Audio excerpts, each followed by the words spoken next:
ওং নমো ভগবতে জ্ঞানেশ্বর দেবায় নমঃ। আজকের আলোচনা, নরক কি সত্যি আছে? সচ্চিদানন্দ শ্রীগুরু জ্ঞানেশ্বর দেবের কাছে জীব মানুষেরা এসে বুঝতে পারেন বিষয় হলো বিষ। বিষয় সুখে জ্বালা আছে, কিন্তু দিব্য সুখে বড়ই তৃপ্তি। এটা বুঝতে তারা পারেন ঠিকই, কিন্তু বিষয় ছাড়তে পারেন না। তাই তার পরম সুখকর অমৃত উপদেশ শুনতে তারা দলে দলে তারই চরণতলে এসে উপস্থিত হন। আর শ্রীগুরু তাদের মনের জ্বালা জোড়াতে সংসার তত্ত্ব, শরীর তত্ত্ব, ঈশ্বর তত্ত্ব ব্যাখ্যা করে শোনাতে থাকেন।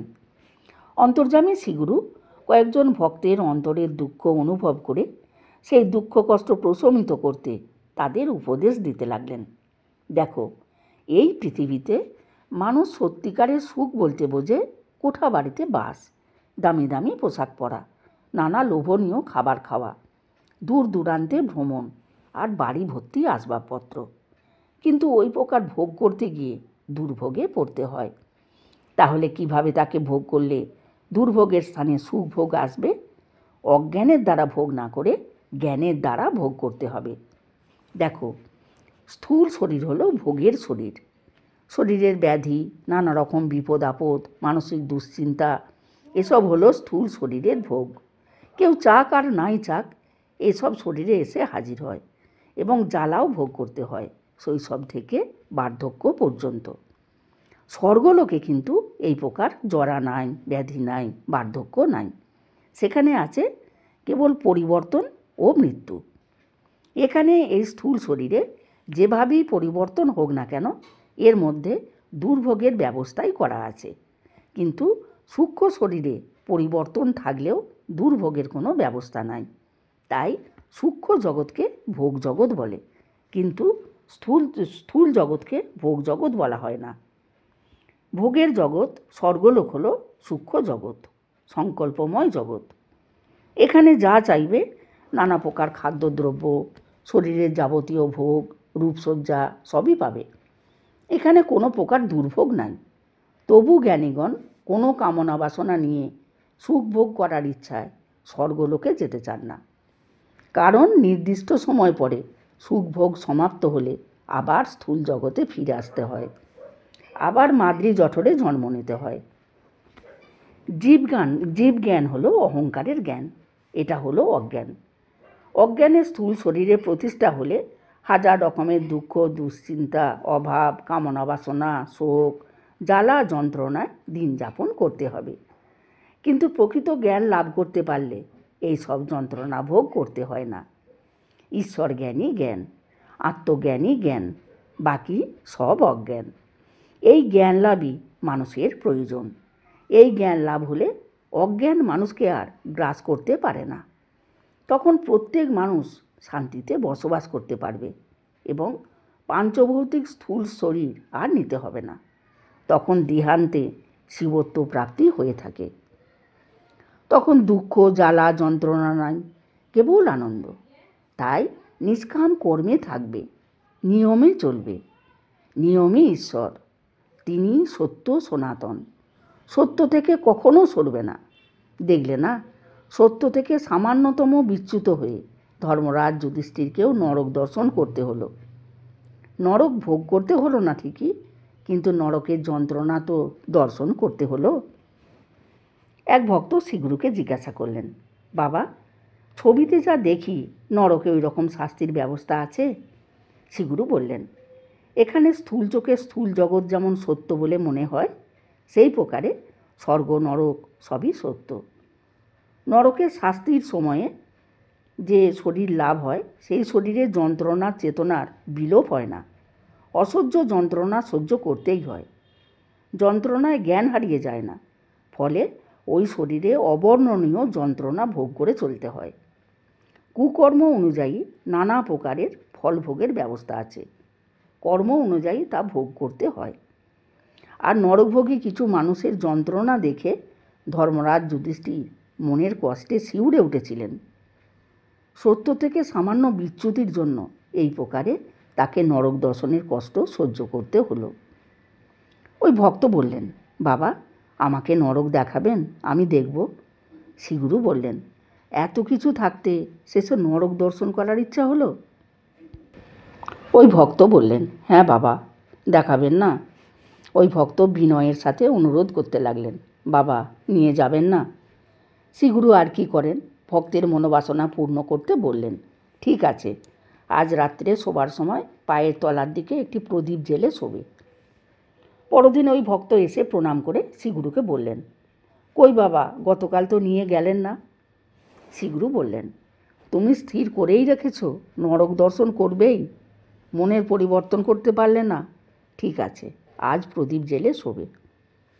রাত্রে ওই ভক্ত দেখলেন শ্রীগুরু তার সূক্ষ্ম শরীরটি নিয়ে একটি জগতে পৌঁছালেন। ওই ভক্ত দেখলেন সেখানে বিভিন্ন স্থানে শরীরধারী বহু জীবাত্মা নানা প্রকারের শারীরিক যন্ত্রণা ভোগ করছে। তাদের বীভৎস চিৎকারে তিনি ভয়ে চমকে উঠতে লাগলেন। কোথাও দেখলেন কাউকে আগুনে পোড়ানো হচ্ছে, কোথাও বা জলের মধ্যে বড় বড় ভীষণ দর্শন কীট কারোর শরীরে দংশন করছে, কারোর শরীর করাত দিয়ে কাটছে। এই প্রকারে দেখতে দেখতে এক জায়গায় হাজির হলেন। সেখানে তেলের ঘানি ঘুরিয়ে তেল বার করছে কিছু শরীরধারী জীবাত্মা। তারা গলদঘর্ম হয়ে চলেছে, তবু ঘানি ঘুরিয়েই চলেছে। হঠাৎ করে শ্রীগুরুর হাত ছেড়ে ওই ভক্ত ঘানিতে যুক্ত হয়ে গেলেন এবং ক্রমান্বয়ে ঘানি ঘুরিয়ে যেতে লাগলেন।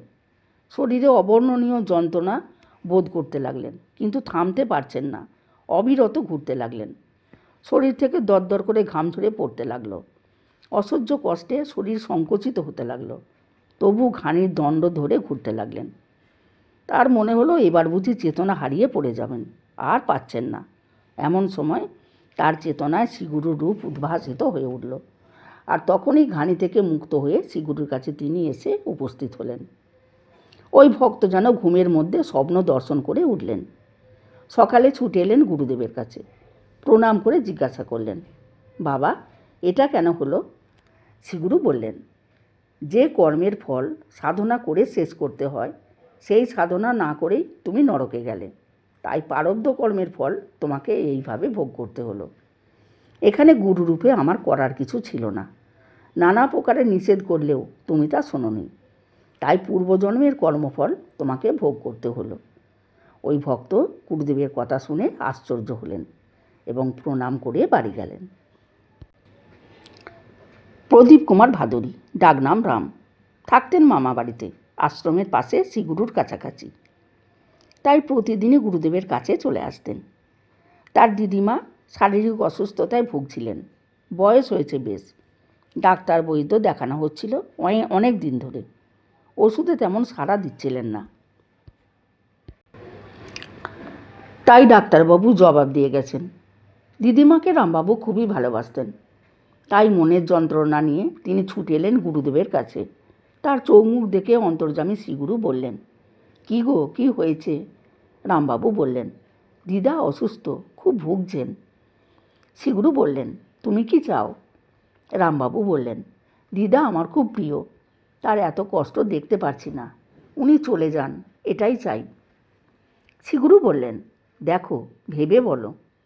রামবাবু বললেন, হ্যাঁ, অন্তর থেকে বলছি, উনি চলে যান, ওনার কষ্ট সহ্য করতে পারছি না।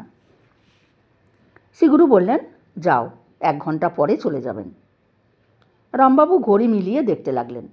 সত্যই ঠিক 1 ঘন্টা পরে বাড়িতে কান্না রোল উঠল। দিদিমা চলে গেলেন। রামবাবু 1-1.5 ঘন্টা পরে ফের গুরুদেবের কাছে আশ্রমে হাজির হলেন। রামবাবু বললেন, বাবা, সকলে কাঁদছে, আমার কান্না পাচ্ছে না।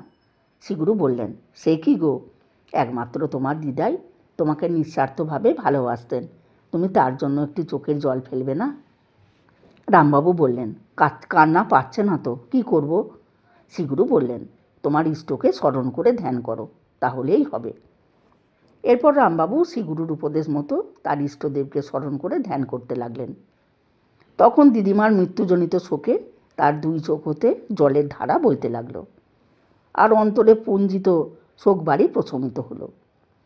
এর কয়েকদিন পর রামবাবু রাত্রে ঘুমের মধ্যে দেখলেন দিদিমা এসেছেন। তার মুখটা ছাড়া সমস্ত শরীরটায় কাঠকয়লার মতন পোড়া কালো রং। তিনি হাত জোড় করে বলছেন, তোর গুরুদেবকে বল না একটু ব্যবস্থা করতে। এই দৃশ্য দেখে সকালে গিয়ে তিনি গুরুদেবকে সব বললেন। তা শুনে শ্রীগুরু রামবাবুকে বললেন, তোমার দিদিমা ওই শরীরে খুব কষ্ট পাচ্ছেন, ঠিক আছে যাও, ওনার একটা ভালো গতি হয়ে যাবে। রামবাবু গুরুদেবকে প্রণাম করে হৃষ্টচিত্তে বাড়ি গেলেন। 1974 সাল। শ্রীগুরু তখন বোলপুরে আছেন। শ্রীমা বিজলি ও বাসন্তী দুই মেয়েকে নিয়ে মধুসূদন দাসের ব্যাটারি ফ্যাক্টরির আশ্রম ঘরটিতে আছেন। এই সময় তাদের পাশের বাড়িতে এক প্রতিবেশী বৃদ্ধের মৃত্যু হয়েছে। তখন বিজলির বয়স প্রায় 14 বছর। ওই বৃদ্ধের মৃত্যুর সংবাদ শুনে তিনি ভাবতে লাগলেন, সৎকর্ম না করে কেউ অসৎ চিন্তায় অসৎ কর্ম করলে নরকগামী হয়। এর তো নরকবাস নিশ্চিত, কিন্তু নরক রাজ্য দেখতে কেমন? এই প্রকার ভাবনার ফলে রাত্রে খেয়ে নিদ্রা যাওয়া মাত্র তার দর্শন শুরু হলো। তিনি দেখলেন তিনি একটা অন্ধকার জগতে হাজির হয়েছেন। সেখানে নানা স্থানে নানা অবস্থা। একটি স্থানে অন্ধকার গুহার মধ্যে একটি জায়গায় ব্যাঙাচির মতো আত্মাগুলোকে ঘুরতে দেখলেন। আর তা দেখে ভয়ে পিছন ফিরে দেখলেন তিনি যে বড় দরজাটি দিয়ে ভেতরে ঢুকেছিলেন সেটি বন্ধ হয়ে গেল। তাতে আরও ভয় পেয়ে তিনি কাঁদতে লাগলেন আর মাকে ডাকতে লাগলেন। দরজার কাছে গিয়ে মাকে ডেকে দরজায় টোকা মারতে দরজাটি খুলে গেল। ওই দরজা দিয়ে শ্রীমা এসে তাকে বাইরে নিয়ে গেলেন। বাইরে তখন বোরখা পরা দুজন দারোয়ান পাহারা দিচ্ছিল। শ্রীমা তাকে ওখান থেকে বার করে এনে গঙ্গা নদীর মতো একটি নদী সাঁতার কেটে তাকে নিয়ে পাড়ে এলেন। এরপর বিজলির ভয় কেটে গেল এবং ঘুম ভেঙে গেল। কয়েকদিন পর শ্রীগুরু বাড়িতে ফিরে এলে বিজলি তাকে জিজ্ঞাসা করলেন, বাবা, নরক দেখে গঙ্গার মতো নদী পার হলাম কেন? শ্রীগুরু বললেন, নরকে গিয়েছিলি তাই গঙ্গা স্নান করতে হলো। ওটা হলো বৈতরণী, তা নরক দেখার ইচ্ছা করলি কেন? সে যাই হোক, মা তোকে নরক থেকে নিয়ে তো এলেন আর গঙ্গা স্নান করিয়ে শুদ্ধ করলেন, এতে তো ভালোই হলো। এই প্রকারে গুরুকন্যা বিজলির মনে নরক দর্শনের ইচ্ছা জাগ্রত হলে তার দর্শন হলো এবং মনে ভয়ের সঞ্চার হলে শ্রীমায়ের কৃপায় নরক থেকে ফিরে এলেন। 1974 সাল 2রা অক্টোবর বুধবার। শ্রীগুরু মানুষের মৃত্যুর পর কী গতি হয় তা ব্যাখ্যা করে শোনাচ্ছিলেন। অধিকাংশ মানুষই জীবত্বে বদ্ধ থাকে, তবে বর্তমান যুগে কোটি মানুষের মধ্যে কতিপয়ের দেবযানগতি বা পিতৃযানগতি লাভ হয় এবং এই গতিও অতি সাধারণ গতি। তখন এক ভক্ত প্রশ্ন করলেন, বাবা, সবই তো মনের ব্যাপার, তাহলে মৃত্যুর আগে মনোবলের দ্বারা ঈশ্বরকে কি লাভ করা যায় না? শ্রীগুরু বললেন, সাধনার দ্বারা মনকে জয় করা যায়, তখনই মনোবল সৃষ্টি হয়। সাধনাভিন্ন চৈতন্য শক্তির সঙ্গে মনকে যুক্ত করা যায় না। মন চৈতন্যে যুক্ত হলে অসম্ভবকে সম্ভব করা যায়, তা সাধন শক্তিতেই হয়, নতুবা সম্ভব হয় না। 10,000 লোক একসঙ্গে কোনো কাজ এক মন এক প্রাণে করলে কত মনোবল সৃষ্টি হয় বলো তো? কিন্তু তবুও সেই মনোবল দিয়ে কিছুই করা সম্ভব নয়। ধরো 10,000 লোক একটা বিরাট জাহাজে আছে, এমন সময় প্রলয় উপস্থিত হলো। তখন বাঁচার জন্য অত লোক একসঙ্গে চেঁচামেচি করলেও কোনো মনোবলই সৃষ্টি হয় না। তখন সকলেই অসহায়ভাবে সমুদ্রের জলে মারা যায়, এদের কোনো গতি হয় না। কিন্তু সকলকে বাঁচানোর জন্য ক্যাপ্টেনকে কিছু করতে বললে ক্যাপ্টেন বলেন, তোমরা ভগবানের শরণ নাও, তাকে ডাকো। অর্থাৎ আমরা যদি ভগবানের সঙ্গে যোগাযোগ না রাখি, তাহলে বিপদের সময়তে আমরা তাকে ডাকলে তিনি আমাদের সঙ্গে যোগাযোগ করবেন কেন? শ্রীগুরুর বাণী, তোমাদের সকল সময় ঈশ্বর পথে চলা উচিত এবং ধ্যানে জ্ঞানে থাকা উচিত। তা হচ্ছে না, কারণ বর্তমানে মায়াশক্তি প্রবল, তাই তোমরা অন্যায় কর্ম করে নরকগামী হয়ে যাচ্ছ। তোমাদের ভিতরে যে অশুভ শক্তি আছে তাকে নিধন করতে গেলে গুরু, গুরুবাণী এবং গুরু কর্মে গুরুত্ব দিতে হবে। তোমার অজ্ঞানতা তোমার মানব জীবনকে অচেতন করে দেবে। লক্ষ্যচ্যুত হলেই বিপদ এসে হাজির হবে। লক্ষ্য জ্ঞান লাভ, লক্ষ্য ঈশ্বর, লক্ষ্য গুরু।